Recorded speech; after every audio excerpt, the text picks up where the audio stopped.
पिछले एक दशक के दौरान हमारे देश की ऊर्जा जरूरतें काफी बढ़ी हैं। हम अपनी ऊर्जा जरूरतों को पूरा करने के लिए लगातार महंगे होते आयात पर निर्भर हैं। साथ ही कोयला, तेल और गैस के उपयोग से पर्यावरण पर भी प्रतिकूल असर पड़ता है। ऐसे में देश में नवीकरणीय ऊर्जा के उपयोग को बढ़ावा देने पर जोर दिया जा रहा है। इसी के तहत वर्ष 2010 में जवाहरलाल नेहरू राष्ट्रीय सौर मिशन की शुरुआत की गई थी। इस मिशन का पहला चरण पूरा हो चुका है और अब तैयारी है दूसरे चरण की। पहले चरण के पूरा होने के बाद देश में ग्रिड से जुड़ी सौर ऊर्जा परियोजनाओं की क्षमता अब 1970 मेगावाट हो गई है।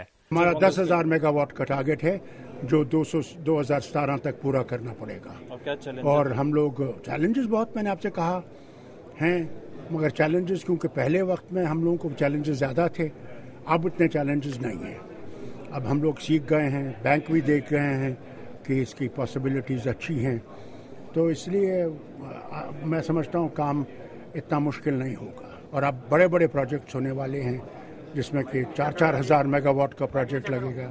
जवाहरलाल नेहरू राष्ट्रीय सौर मिशन उन 8 मिशनों में से एक है जिन्हें जलवायु परिवर्तन की चुनौती से निपटने के लिए एक राष्ट्रीय कार्य योजना के तहत लागू किया जा रहा है।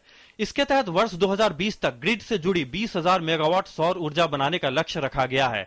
नवीकरणीय ऊर्जा की क्षमता बढ़ने से ही इसका उत्पादन मूल्य कम होगा और ये पर्याप्त मात्रा में उद्योगों और आम लोगों के उपयोग के लिए उपलब्ध हो सकेगी।